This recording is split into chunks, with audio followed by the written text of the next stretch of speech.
Hello, this is Jazz Shelton, Director of Photography on Homecoming Season 2, and you are listening to the Go Creative Show. Hey everyone, my name is Ben Consoli. I'm a director and owner of BC Media Productions. This is the Go Creative Show, a podcast for filmmakers. So today we are talking with Jazz Shelton. He is the Director of Photography for Homecoming Season 2.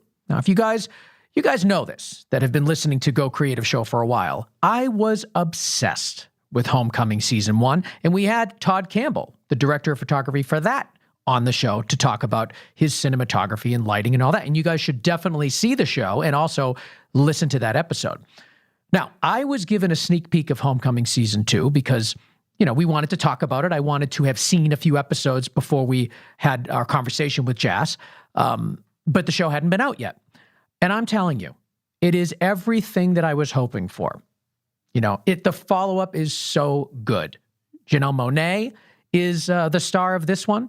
And we talk a lot about, working with her, what she's all about. Cinematography is perfect. It's just so good. I love this show. And I know you guys will love this episode because we talk all about the show and how he achieves that just such a good, distinct look.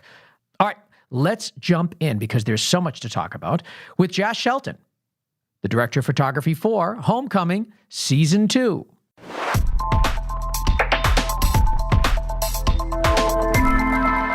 So I'm here with Jazz Shelton. He's the Director of Photography for Homecoming Season 2 and so much more. We're going to get to all of it. Jazz, thank you so much for being on Go Creative Show. Thank you. It's an honor to be on your show. I appreciate it. Now, I'm going to pretend that this is a fresh conversation, but we did have it before we talked. But I think people will want to know, where does Jazz come from? Is it short for something? What is it? Jazz. My grandfather was James Hilliard Shelton, and his nickname was Jazz or Jassy. So I, in turn, for better or for worse, inherited his name and became Jazz as well, which was very painful growing up. Why? As you can imagine. Well, the best way to explain Jazz and how to pronounce this is that it's basically, ass with a J, which was the butt of all jokes growing up in, middle school and high school and all that. Anyway, so I became Jazz. Yeah, but I think that little bit, that puts hair on your chest. That little bit of, right. High school bullying gives you some grit. I have no regrets. The only great stories, no regrets. Right, yes. How are you faring through quarantine? I'm doing great, actually. It's a little unusual and a little odd, but I was just actually talking to my wife the other day, and I was like, it doesn't feel in many ways that different than kind of the normal period that I have in between jobs. I'm like, Really? There's always this downtime of whether it be a week or 2 weeks or a month of this downtime in between jobs. And so in many ways, it feels very similar to that. It's like catching up on all the things in life that you haven't been able to do. And I was actually on a pilot that we were supposed to shoot. I think we were supposed to be shooting last week, actually. That got shut down 3 weeks into prep. So, it was like all of a sudden all this, time became available. So in many ways it's similar, and obviously, it's such a unusual, weird time. So there's that component of it as well. And there's the fact that my son's here and he's homeschooling. So there's a few little variables that are different, but in many ways it feels similar to just being in between jobs. Where are you? Where's home for you? I'm in Studio City, California. You're right there in the thick of it. What are you hearing from your, union reps? What are you hearing from studios? What are people saying? Like, is there a pathway at all for Hollywood right now? I have heard such a wide range of opinions. I think the most I had talked to a producer friend yesterday who's actually in San Francisco, but she was telling me she's had some multiple conversations with the studios from Warner Brothers to Paramount. And obviously one of the biggest complications is liability in terms of us all going back to work and how that would work.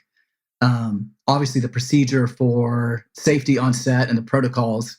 So there's an enormous amount of discussion and planning going on for that right now. But I've heard in terms of actual production, physical production being able to happen, I'm at the earliest, I think Paramount had mentioned that maybe in July, but like Warner Brothers is not saying till September, October. So I don't know. I don't see us going back to photographing anything in the near future. And I think at the earliest it would probably be, July, August. I mean, what are people going to, kind of the wisdom. What are people going to do? It's so, how do you social distance on a set? It's just, how do you do it? I don't know. That's the thing, you know. You have actors who aren't able to protect themselves, and then you have scenes with extras, and not to mention all 100 people jammed into one little space on stage. So I have no idea how it is going to be moving forward and what that means. Interestingly enough, though, I've gotten a few calls for in-house commercials, which I think this is unusual, but ad agencies are looking for ways to continue creating content for ads. And so this is very bizarre, but they're reaching out to DPs, knowing that DPs can film and often have cameras and equipment. So I've gotten several inquiries about projects that I would shoot in-house with my family, whether it be a board game or a WhatsApp or some product. Oh, you mean in-house, like actually in your house? Yes, in my house with my camera, with my family. So I've gotten several, inquiries about that kind of job, which is also very bizarre. But you must just be so excited because we're here to talk about Homecoming Season 2. Now, anybody that listens to this show knows that I was obsessed with Homecoming Season 1. Homecoming Season 2 is coming out on May 22nd on Amazon Prime. But the entire first season is out there now. So you go, watch it, get up to speed. Now, when this episode comes out, I'm sure it's already going to be released Season 2. But I've only been given the first few episodes. And I have to say, the show looks amazing. It does not disappoint. And I went in with extremely high expectations. And you've just done an incredible job with this show. So congratulations on that. Oh, thank you so much. I am equally a big fan of Season 1. And Todd Campbell happens to be one of my closest friends. We started out in the film together in Austin, Texas. So I was my mind was blown with Season 1. So I share your enthusiasm. What was the handoff like when you get Season 2? Obviously, Todd. So what's the process like to sort of hand off a show from one DP to another, but also you want to keep things consistent, but you also want to infuse your own look into it too. Right. Well, I'll say this is first of all, and this is a bit of a detour, but I was in Spain over the summer prior to this show shooting. And, and I had told my wife, and I was like, it's been years since we've been on this vacation. We've been there. And I'm like, there's absolutely no way we're coming home from Spain unless it's the greatest, job of all time with the greatest director and this and that. And it just so happened that we're, on an 8-week trip and we're 3 weeks in, and I get a call from Todd and I get a call from Kyle, who is also a good friend of mine, the director who I've worked with quite a bit. And they're like, looks like we're doing Homecoming Season 2 and we want you to come do it. And I was like, this is exactly that job that I said would never happen. And then we would never, come back to the US. We'd stay in Spain. And of course, that job does come through. I mean, it's an amazing show.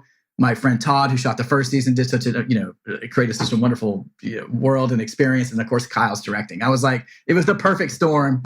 So I, of course, got on a plane and came back home. Oh my God. Did your wife get pissed? She stayed. My son and I flew back and she flew to Ireland. She's like, you know what? I have been doing this with you for years and this is always the way it is. So have fun back in Los Angeles. I'm not going back to LA in August. I'll see you in a couple of weeks. So she was gone. I don't think for at least 3 or 4 weeks. We didn't see her till September. Wow. I mean, that's the life of filmmakers. That just is what it is. It's like the perfect way to plan. The only way for sure you're going to get a shoot is if you plan a vacation. That's it. It is. Absolutely. There is no doubt about it. And this is like a dream vacation. Like it's, I was going to these places like San Sebastian and Barcelona and these places I've wanted to go to for years. And so I was like, there is no way under the sun we're going to let this get interrupted by work. And of course, it happens. Well, for good reason. A show like that, you can't pass up. That's true. Absolutely. So what's the handoff like? You get the show. What happens then? How does Todd sort of prepare you, get you into the Homecoming family? What do you do? Well, interestingly enough, it started with Kyle, and I went into the office and I met with those guys, but before I left for Spain, truthfully. And just to get everybody, Kyle Alvarez is the director. That's who we're talking about. So that's right. And I met with Kyle and Micah and Eli about shooting the show. And, there was a long discussion. Probably the biggest discussion is like, how do we maintain continuity with Season 1, yet bring some new life and some new visual interests and create our own thing as well. So there was definitely this very long, extensive, detailed discussion as to how to do that and what elements from Season 1 that we wanted to maintain, as well as what kind of new ideas we wanted to infuse into the show. Can you walk us through a little bit of what that is? Like, what does Todd tell you right from the beginning about the look of the show and what needs to stay? Well, interestingly enough, when Todd was developing and putting together the look for season 1, I also was doing a pilot. He was at my house here in Los Angeles. And so we were sharing a lot of information at the time. We both ended up, I shot this pilot with a DXL1 with the G-series anamorphic lenses, which is what Todd used for the show as well. So interestingly enough, we were kind of concurrently developing some similar visual ideas before Homecoming even was photographed. So that was interesting and cool. And then, once it looked like I was going to be doing season 2, I talked to Todd. We had some conversations about, what that camera package was, what those lenses were. Todd, of course, shared the LUT with me from season 1 to use for season 2, which was one of 2 LUTs we used for season 2. So there was, a sharing of ideas and some technical details, through that process. How would you describe the look of Homecoming to somebody that has never seen it before? Like what it's such a unique show, especially season 1 with the framing. Now, I don't know if there's some framing changes in season 2. I've only seen a very little bit of it so far, but just sort of describe the look of the show. I would say, Homecoming is a very stylized show. And there's many stylized shows out there, but I feel like the photography and the visual language of the show is a very heavily weighted storytelling component, probably more so than usual. It's borrowing a lot from the 70s, 70 eras movies, music, production design, sound, kind of the Hitchcockian noir thriller type elements. So it's heavily versed in those, but also injecting a lot of new ideas that Todd and Sam brought to the project. I think that, kind of were an evolution of Mr. Robot that found its way into Homecoming season 1. Yeah. So I think if you watch this show, I think you're in for something that's visually very dynamic and very stylized. How did you take that to season 2? Did it evolve in any way? Did you bring something new to the season that's kind of uniquely yours? I would say the biggest thing that we discussed and we brought to season 2 was we had a couple different storylines going, just like season 1. And we have the story with Jackie, who is Janelle Monae, where she wakes up, she's lost her memory, she's in this boat in the middle of this lake and has no idea she is. And so we had that storyline that was parallel with Temple, who was in season 1, in the Geist headquarters. And so rather than using different aspect ratios like season 1, which was amazing and brilliant, and I thought it was fantastic, we wanted to have the same idea but not use the same technique. So what we did is came up with a color palette shift where, in a different LUT, truthfully, where we wanted for Jackie's world to be this very kind of dark, gothic, very blue, very cyan, lots of fluorescence, to contrast the Temple storyline, which is more of the season 1, very sun-kissed, bright highlights, a lot of specular highlights. So those were the 2 kind of parallel visual worlds that we use for season 2. Yeah, and it really does they feel so distinctly their own. They feel cohesive as a show, but you know that you're kind of somewhere else. Am I somewhere else in time? Am I somewhere else in space? I don't know, but I know I'm somewhere else. And I think you did a great job of that in season 2. And that from the first frame of that waking up in the boat of season 2, the color, I'm like, I'm going to be obsessed with this season. I just knew it from the first second. So you see a little bit of that in that color palette. Let's dive into that just a little bit more. Talk to me about the color that you sort of developed in that LUT, and what are the elements of it that kind of make it feel so unique?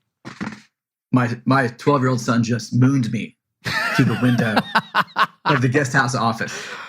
I was going to show you to you, but he ran off. That is something I would do, even now at 39 years old. Yeah, no, the same. I mean, he comes by, honestly. I think he's in homeschool, and I think there's been a few moonings that have happened while he's in online school, so I guess it's touche. I think that's the first. We've done, 200 and something, 220 shows or something, a Go Creative show. That's the first mooning. Yeah. Sorry, I wasn't able to quickly capture it on camera, but maybe that's better that way. For the best, yes. Yes. I'm sorry. Sorry to interrupt. No, that was perfect. We're talking about the color palette. Right. There were two distinct ones. One, like you said, was more of what you saw in season 1, that kind of sun-kissed, warmer. But then this new one that you've developed for season 2, talk to us about the elements of that and why. Well, we wanted it to contrast the Geist world. So we wanted something that would allow the viewer subtly, as you suggested, to let you know that you are in this different time frame, different timeline of the movie. We came up with a lot of reference material to support that. I think, some of the still photographer like Todd Hido has all those like really amazing like landscape and house shots at night, which are very, very blue, very cyan with these warm highlights. So we kind of used that as a launching point, if you will, to develop that look. We shot some tests. I worked closely with the colorist Walter Volpato, who also was the colorist on season 1. Mm-hmm. Another little bridge in continuity there, kind of to develop this LUT. So we had this very specific LUT. I think it was based on a 5245 film stock that was very kind of blue cyan to start with. So that was kind of the jumping off point. And then we got into these environments. We worked with production design. It's like, okay, for these particular locations, let's use a lot of fluorescence. We're in hospitals, we're in a bar, and even at the exterior locations where at night we wanted to be, to play as much of it at dusk, that kind of twilight area. And I think that's a really good fitting word. And that's a word we use quite a bit, is twilight. Even if it wasn't necessarily twilight, we wanted to have that feeling through that storyline. We also talked about doing rain effects through the whole sequence, but we quickly realized that we couldn't really fit it into the schedule. So I think there's a bit of rain in there, but a lot of it just turned into like, wet downs and, with like fluorescent reflections and pavement and things like that. So that was kind of the world that we tried to build for that Jackie Alex storyline. How much more time would a rain effect give you? I don't know. Like I feel like it's kind of elevated television, but it's still a distinctly television schedule. I mean, we're still shooting 5 to 7 pages a day, which is a lot. That's a lot for me. Yeah. Yeah. I mean, believe me, it gave me pause when I looked at the first schedule. So, when you're doing something like that, and it's a show that, as you know, has a lot of somewhat complicated camera moves, a lot of one-ers, a lot of tracking and crane shots. So once we start adding in all the elements, and then we added in the rain elements on top of it, we're like, there's just, we felt like it was too much to try to carry that all the way through. Like from the minute she wakes up in the boat, she gets on land, it starts raining, and to carry that all the way through to her going into the, the restaurant bar environment. So I think we infused a little bit of there, but we had to like pull back on some of that. I can imagine. I mean, that's got to happen. Scheduling realities. That's got to happen with anything, even big, huge films. It's always going to be a time crunch. But with TV schedules are so grueling. Like, they're crazy. Oh my God. Yeah, it really is. It's absolutely insane. And I think on a show like this, where it is so visually ambitious, and then you combine that with the schedule, it's really daunting. There's definitely an influence. There's a Hitchcock influence in this series for sure. And you see it in season 2. But how do you describe what that is? Like, I think certainly people that are watching this show have seen Hitchcock films, but they're so in the past and they're so in film history now that I think a lot of younger people may not even know that they're watching something that's highly influenced by Hitchcock. I don't think they realize what it is. What are the elements in the cinematography in Homecoming that are Hitchcockian? Like, what are you pulling from his catalog? I mean, I think the most obvious and literal reference is, I think it is episode maybe 2, where Jackie's following Temple to work, and there's this whole sequence in which she is at her house, and then she's in her car, and she follows into the Geist building. And I think that one we used, it's very Vertigo-esque. I mean, we literally had frames that we were matching from Vertigo, so it was like almost like an intentional homage, if you will. But I think it's about tension. It's about kind of this probing camera. It's very unsettling.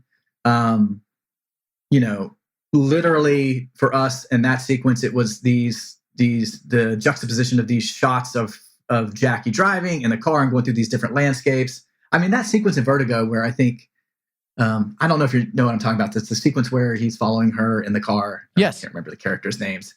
but it's like a 7-minute sequence. And so they're also very kind of meditative, but captivating as well. So, I mean, you get through that and you're like, wow, that was 7 minutes. Yet I was so intrigued and interesting, and, the landscape and the geography and what's going on with these characters and the viewpoints. I think the viewpoints are a lot of it, or the point of view, I should say, is also an important element. I think the thing to me that is the most like Hitchcock is this unnerving feeling at all times. Like you always feel like something bad is about to happen. And, certainly that's done in the performance, that's done in the music and the sound design. But how are you incorporating that into cinematography? For us, it was mostly about, two things. Number one, for Jackie, we from a point of view, we wanted to be with her and her point of view. So there's a lot of like following shots so that we're kind of experiencing her journey and her uncertainty and her like this process of self-discovery, literally. So that the camera's always kind of from her point of view, it's always following her, it's always with her, I think, number one. And then I think number two is the idea that the camera never settles. Through that storyline, we always try to keep the camera probing, and even if it's, subtly and subconscious, there's always this like subtle movement so that you never, the idea that you never kind of get your feet on the ground and to enhance that uncertainty. And hopefully that was contrast with Temple and the Geist building, where the camera was more set and deliberate and more objective rather than subjective, like with Jackie. So, I mean, those were some conscious decisions that we tried to put in those two storylines to help keep that kind of unsettled feeling, particularly with Jackie. The camera movement in Homecoming is just spectacular. I mean, your use of camera movement is really, really good. And like you said, it never kind of stops. Like you're always moving through a scene in a way. And it's interesting to hear you say that sort of lends to the unsettling, which kind of makes sense because you're never really settled as you're viewing the scene. But they're also really elegant. Like a lot of times people will create fear and anxiety in film and filmmaking with kind of shaky cameras and high frame rates, and they're kind of moving around all over the place. You guys have that same kind of fearful feeling with these slow, elegant kind of, I can't think of the word, but there's the slowness and the elegance in the camera move is also creating this sense of weary. Right. And I think it's just a really great use of movement. Can you talk to us a little bit more about the way you've moved the camera and maybe a scene or two that, really illustrates that? Sure. I mean, yeah, you're right. I think that we called it creepy. We wanted the camera always to be creeping or creepy. Creep was an adjective that was thrown around quite a bit, for the purpose of creating tension. There were, quite a few moments where we tried to capture that. I think even in the opening sequence where Jackie's at night and she's climbing out of the forest and we're pulling back with her through the woods. And this was all, and I guess technically, I'll tell you how we did it. It was like we're on a techno crane. And I mean, in this like very difficult location up in Lake Arrowhead, where we had like a 30-foot techno crane. And I mean, it's like literally armed off this precipice, following Jackie up this hill. And then she arrives at the road. It's at night. There's one car. There's a lone street light. And we talked about doing this in cuts and all these different variations. And I think at the end of the day, Kyle and I were like, let's try to speak to what you're talking about, to keep rather than doing it in cuts, let's try to keep this creepy element to it where the camera just settles with her when she lands. She turns away. She has this, I don't know what you call it, the car remote, I guess, the unlock car thing. Yes. So she tries. That's what it's called technically. It's called the unlock car thing. This.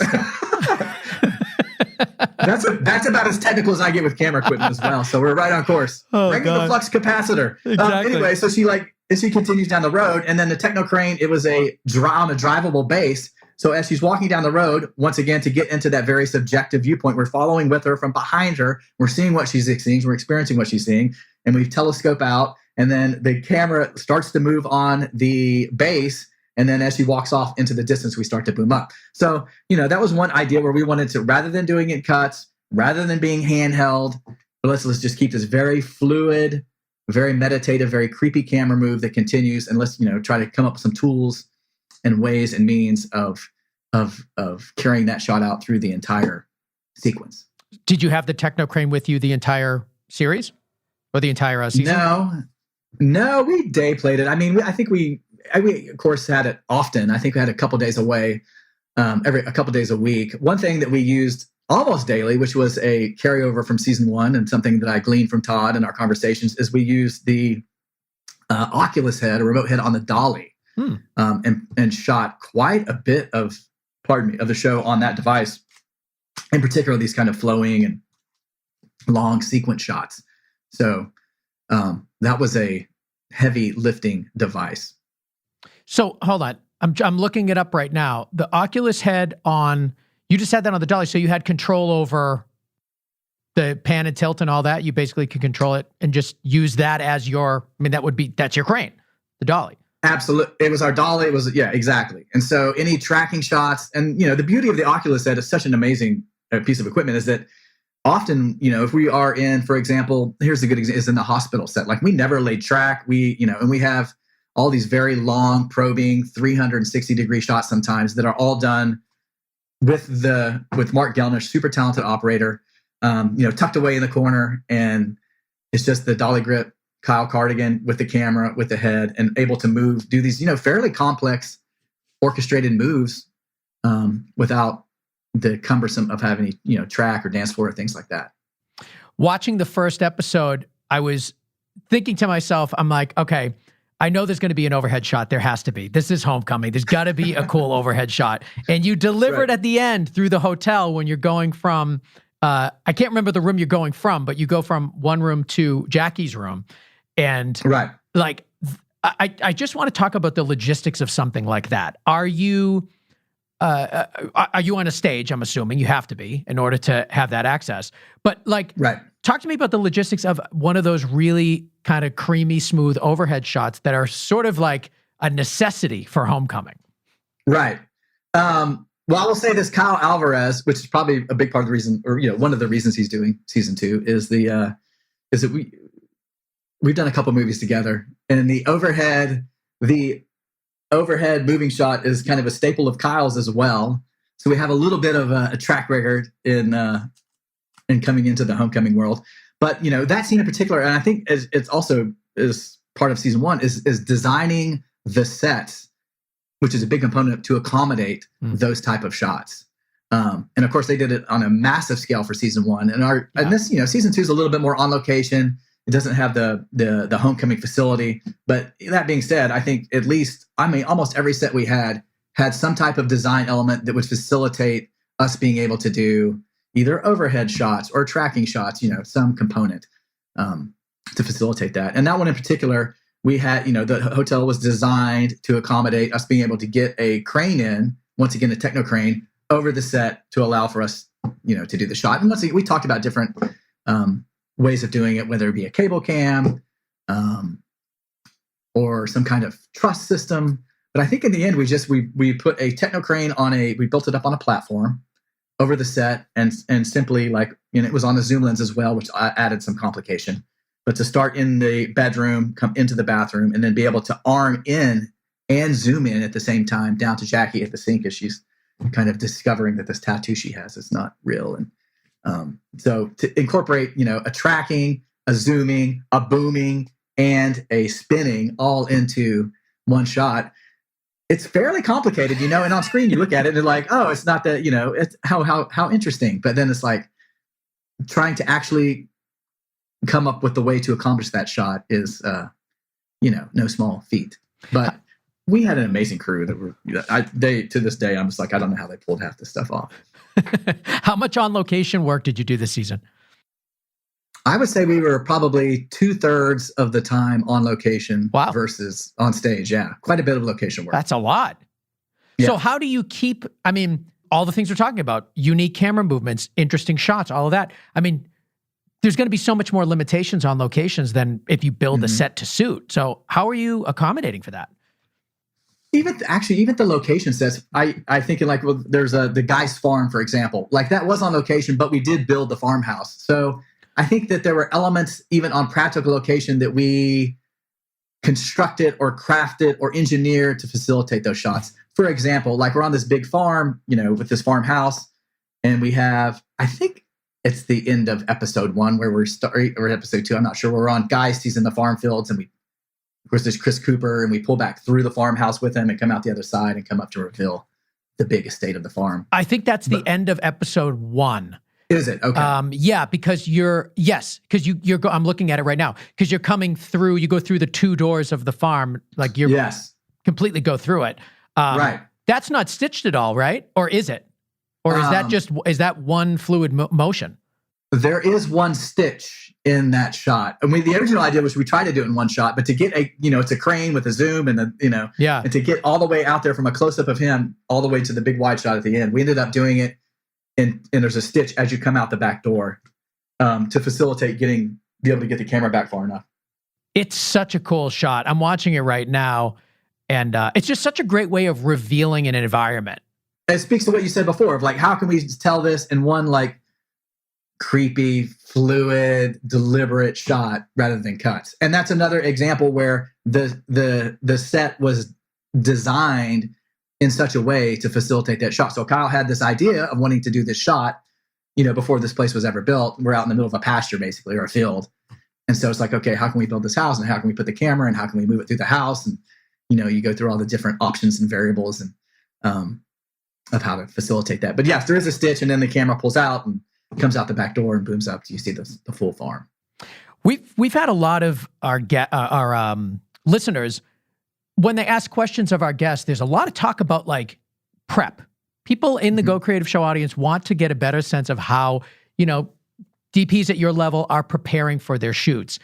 Can you give us a little bit of a breakdown of how you prepare for a scene? Well, I'm a fairly obsessive prepper. And I like to usually go in and, directors are different. And I work with a lot of different directors. Some directors who really don't like to prep at all and like to come in on the day and like to find it. And I don't have really any, I embrace that kind of approach as well. Homecoming is a little different in the fact that everything is so deliberate and so meticulous that we spent a lot of time prepping. Kyle and I storyboarded, I would say at least a third, if not half of the show, and worked with 2 or 3 different storyboard artists, all super talented so that we, because we were boarding so much. So everything was very deliberate and crafted. That being said, we still would show up on the set and we would, there would be, room for inspiration and changes and adjustments and things like that. And Kyle is a very intuitive filmmaker, and he always has set ideas on the day. But at least it gives us a really strong, especially on a show like this, where it is so stylistic and sometimes the camera moves are so complicated, is a jumping off point and lets us make sure that we're prepared to execute technically these particular shots and this particular type coverage. So it sounds like he is a big fan of prepping as well, if he's kind of working with you on these storyboards. Oh, absolutely. Yes. And I think it's great too. I mean, Kyle and I have done this is our 3rd project together. I think we've done 2 movies before. So there's definitely a shorthand that has developed over the years. And I think the time that we have in prep at this point is, because of the shorthand and because of a shared language is very productive and very effective. Do you create previs? We did not create any previs for this. We talked about it in some of I think there's a shot around the house in season 2 where Jackie goes and does a full 360 around this entire house and goes in and out of the house. Yeah. But I think we ended up just primarily using storyboards almost exclusively. Do you get a lot of time with the actors ahead of time? Like when you're doing these rehearsals and you have big stars like Janelle Monae, like, are you just using stand-ins for your rehearsals? Are they there for rehearsals? What is the normal protocol for something like that? I'm not too actively involved in rehearsals. I know Kyle had a decent amount of rehearsal time. I think a week or 2 leading into production, he had a fair amount of rehearsal time, but I think it was mostly, the rehearsals were mostly for performance and for character. I'm surprised you didn't get a lot of rehearsal because there's so much very specific camera movement in the season. Right. No, we didn't. We would more often than not when we had very specific shots. And Janelle Monae is amazing. And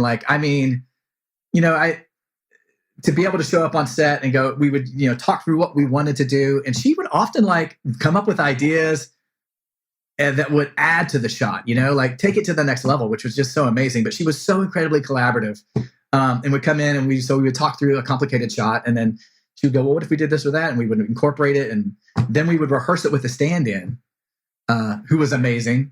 and then, really dial it in. Janelle would come in, watch the rehearsal once we, because as you know, it takes some time to set these shots up. Sure. Janelle, she would watch the rehearsal, and then she would jump in and we'd start shooting it with her. And I mean, it ended up being a very kind of fluid, organic process and collaborative.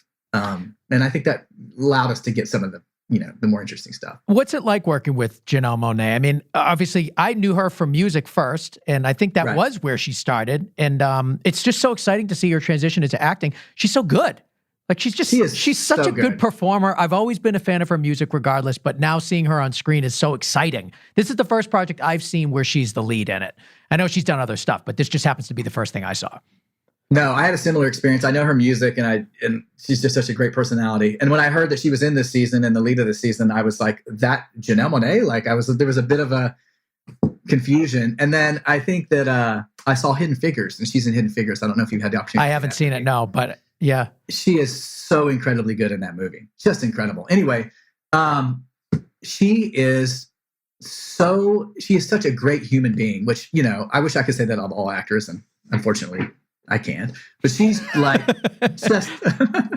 she is amazing, and she is so incredibly generous and so incredibly collaborative and so incredibly professional. I mean, she watches her takes, and like she is there to make the best product, art, call it what you will, possible. Yeah. And it's nice to have, Kyle and I, and obviously the whole crew, are just insanely committed to the point of obsession, and to have her come in and join that obsession level with us was fantastic. Let's talk about gear, cameras, lights, all of it. Let's get into it. Homecoming season 2, what were you shooting on? Let's talk about your camera and your lens set. We shot with a very similar camera package to season 1. We used the Panavision DXL, which is a camera that I love and have shot with for, 2 or 3 years, almost exclusively at this point. Did you test anything else, or you were just like, that's the package we're using? Because I've been using it exclusively, and because Todd had used it on season 1, and it was like, there was really no discussion. Like, that was what we were going to do. Lenses, we used the G-Series anamorphics, which were also used on season 1, which were heavily modified by Dan Sasaki. And so we used a similar recipe for our detuning. I don't know if Panavision likes to call it detuning. I think they're new. It's like enhancement or something. I don't know. Yeah, I'm not sure what their political word is. But anyway, they're modified. Yeah, I think anybody that comes from a music background is going to appreciate the word detune. But I think anything else, it sounds like you're messing it up for some reason. Yeah. But I'm hearing that a lot. A lot of people are getting these, I guess they're custom lenses, but they're like lenses with some tweaks to it that are particular to the show that they're working on. This is something I'm hearing more and more of when we interview people on the show. I think so too. I mean, I think it seems to be at least at Panavision, it's a very common practice, and everywhere else as well. But like, softening the edges, softening the contrast, adding, defocusing certain areas of the frame. So we were doing quite a bit of that, which is fairly evident in season 1. I mean, I think you see a lot of the soft focus elements in the top and the bottom of the frame. Yep. And generally the softening of the contrast of the lenses. So we had, we tested it with our, I call it our blue LUT, which is kind of that Jackie LUT we were talking about. And kind of very similar modification to our lenses as well. So Panavision DXL with G-Series lenses. We had a couple zoom lenses that we had on. I love those zoom shots because you just don't see them anymore. Like they're so good. They really get your attention when you have that really kind of cool, interesting zoom in. You just don't see it. Right. And I think, Kyle's really good with the zooms too. And we used them in Stanford Prison Experiment quite a bit, but like doing them in a way where almost you don't even realize you're watching it a zoom until you're like, wait a second, that whole shot was a dolly with a zoom and that was it. There's no other coverage in the scene. But he has the ability to really use it in kind of, I think, a very kind of elegant, subtle way that doesn't like smack you over the head. Yes. And I guess it's weird because yes, it is derivative of another time, certainly, but it's not used in like a hokey way. Like it never feels cheesy. It always feels purposeful and also fresh, which is hard to do with a move like that.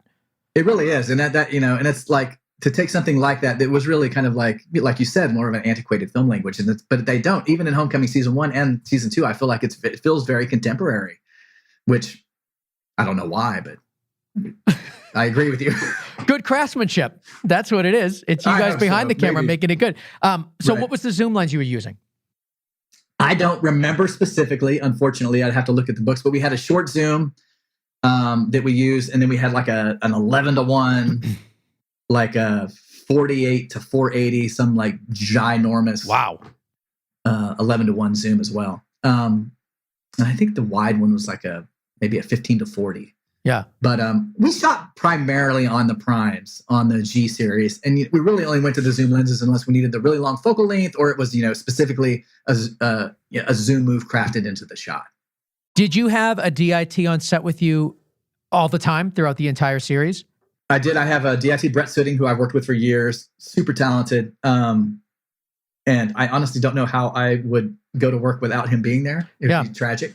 But yes. And I think it was, we talked about actually doing the season without a DIT, but then because the contrast in the looks between the storylines was such an important component of the show, I think that was the driving factor. It's like that we definitely need somebody to help us manage those two looks. Like season 1 had different aspect ratios. Season 2, we have 2 different looks. Yeah. And so having Brett to help facilitate that and to massage the 2 looks and manage the 2 looks was critical. I'm always shocked when people have shows without it. It just seems like it's so essential to have that. And maybe it's a cost savings thing, but at the same time, it's like, my God, that's what you're doing. That's what you're creating. Like that needs to be good.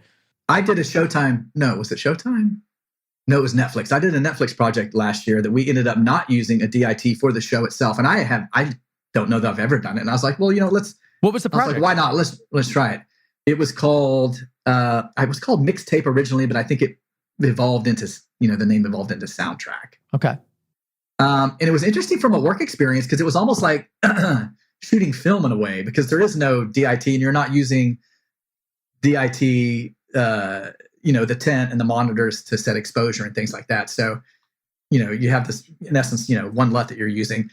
And which was interesting in terms of the workflow, but I would have to say, I really think that the look of the show suffered downstream by not having a DIT. And, and part of that's television as well, and not being able to be there for all the color timing sessions like you would necessarily on a movie. But being able to communicate what your intention is all the way down the pipe through color timing, there's definitely some misfiring. So I think there was, unfortunately, wasn't quite as good as it could have been with the DIT. So you're saying just TV schedule, the way things work with TV, the director of photography wouldn't be as involved in color as you may be in a film. And because of that, you want to have a DIT the whole time so that you can maintain your vision throughout the entire series. Is that what I'm hearing? I think so. I think if I were to do another TV show, I would and they didn't want to use a DIT, I would advocate for it. Because yes, on a movie, you are paid to go into color timing. You're almost, it's the third part of the job on a movie, in my experience. You have your pre-production, you have your production, and then you have the final color. In TV, the DPs aren't often, at least in my experience, and I could be, I have a limited experience, aren't involved in color timing. I'm certainly not, and I was in Homecoming, but I certainly, wasn't paid to be there as I would on a movie. So you do have, I think it is important to be able to establish that look that flows down the pipeline in TV. So if I was in that situation again, like on Mixtape Soundtrack, I would definitely advocate for a DIT.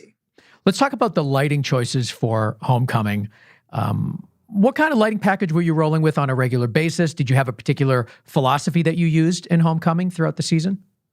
Well, I was enormously lucky to have Chris Colleton, who was the gaffer on season 1, do season 2. Nice. Which was amazing. And this dude is like insanely talented, insanely attentive, insanely creative. And insane. Without a doubt, definitely insane too. No doubt about it. And he would probably be the first to admit it. So that's good. But, the lighting in general, for all the scenes that kind of follow the path of season 1, the Geist headquarters, Redwood, we really tried to follow a similar lighting approach they did on season 1. Very sun-kissed, a lot of specular highlights. And then that contrast with Jackie's storyline, which was a little more muted in terms of the lighting, not as specular, a lot more fluorescent, a lot of broader sources.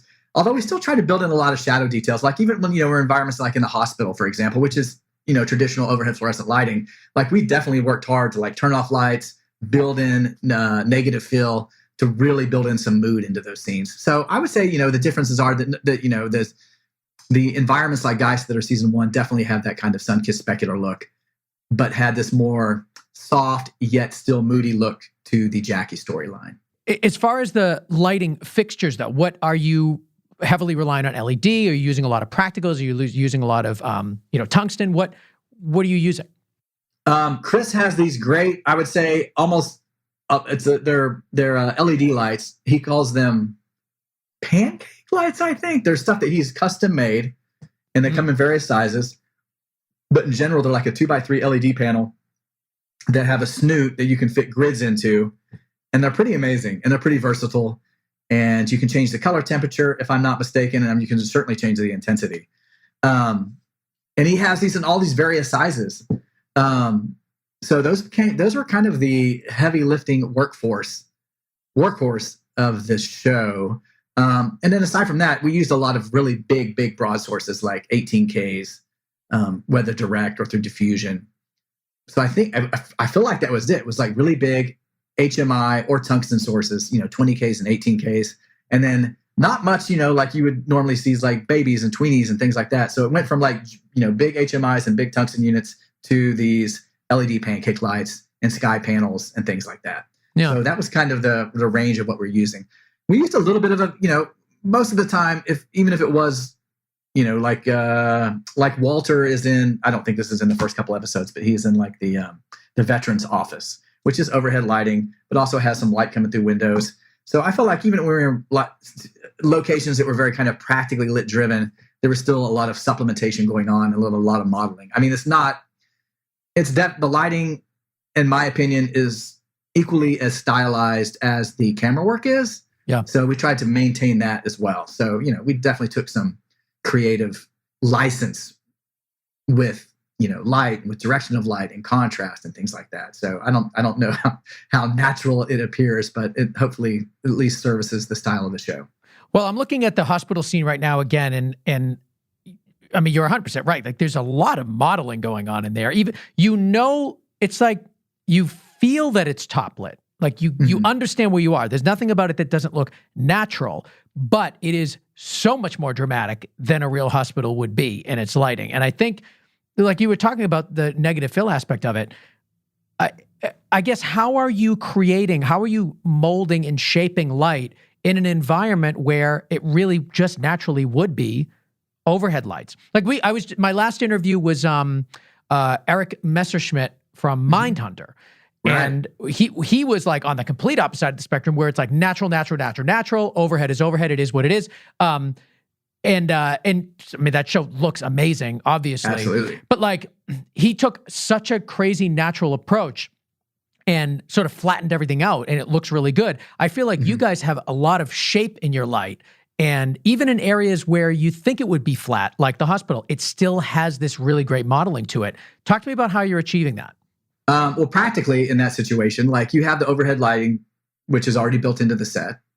And so really it's, and I think this is often the case for me anyway, it's like, it's almost about what you turn off rather than what you turn on in terms of lighting.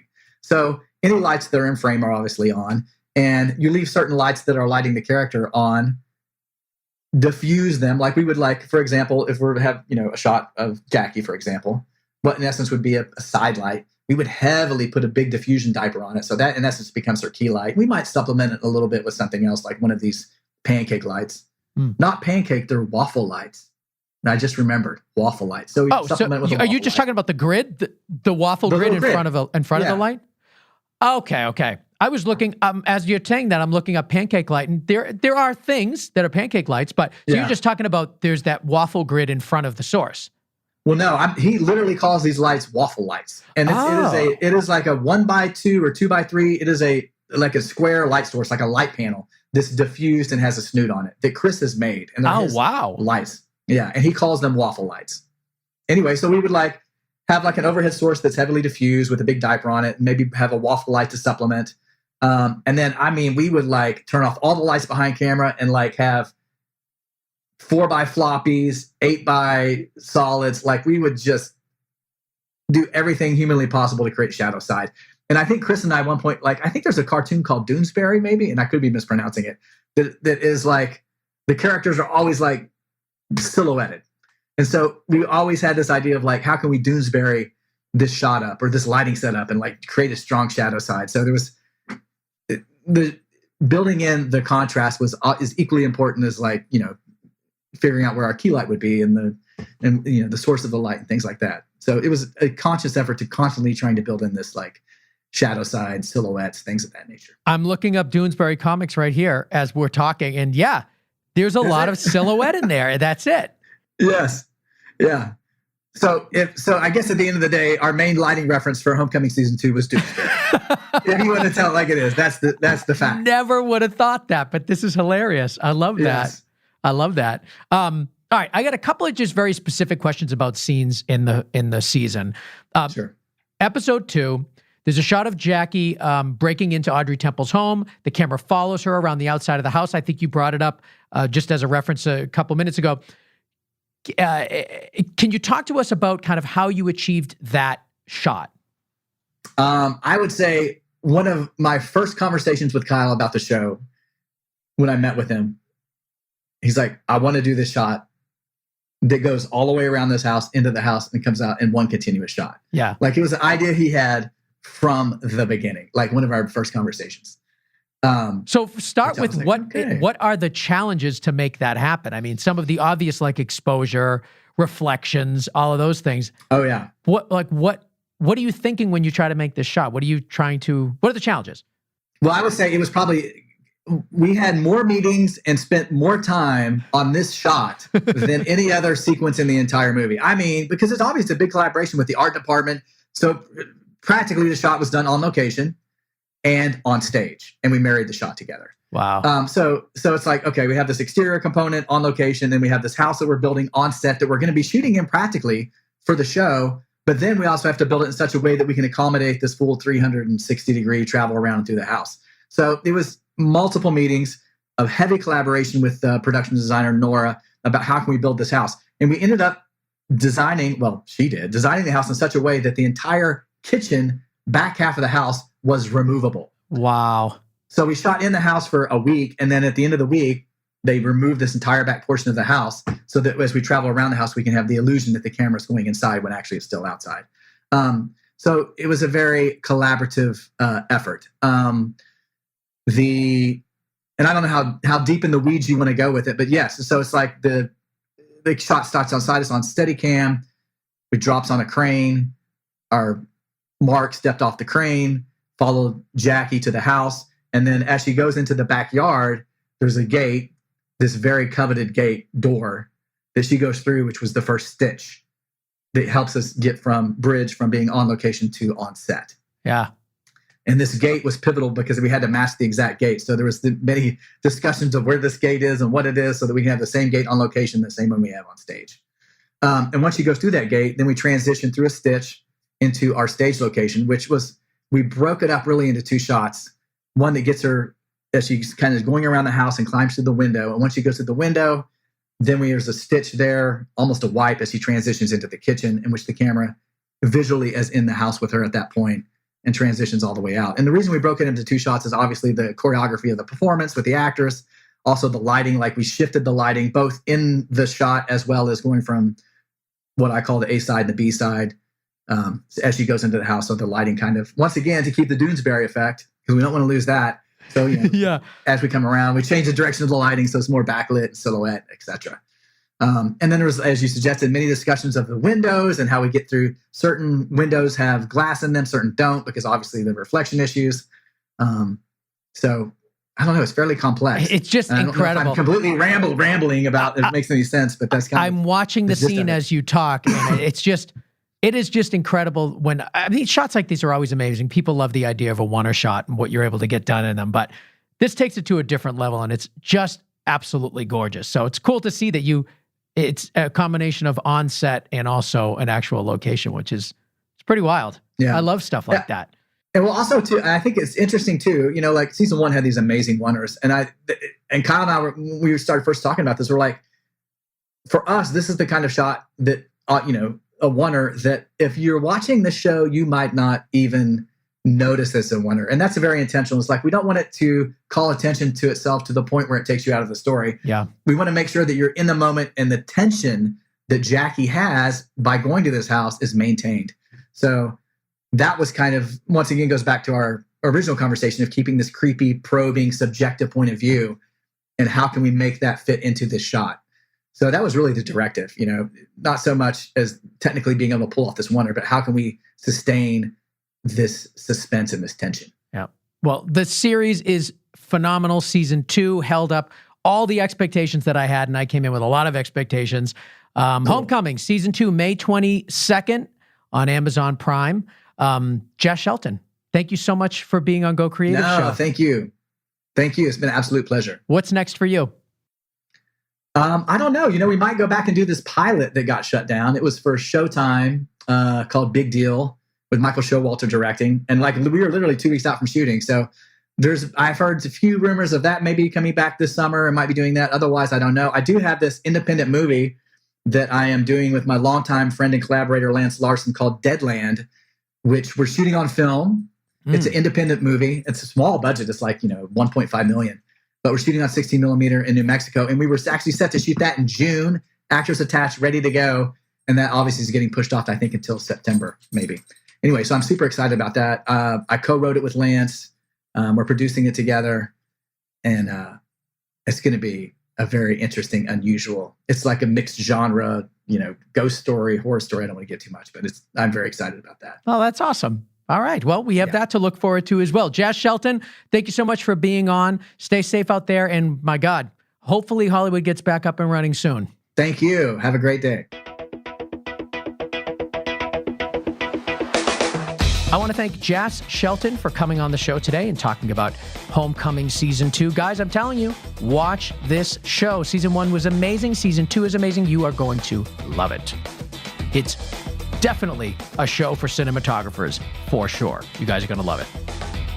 I also want to thank Matt Russell for mixing and mastering and making the show sound so good. You can find him at gainstructure.com, at gainstructure on Twitter, and of course, our producer, Connor Crosby, at Ignition Visuals, ignitionvisuals.com. Of course, you can find me at Ben Consoli on your favorite social media apps. I'm there, Instagram, Twitter, Facebook. I don't have a TikTok yet, but there's too many. I can't do any more.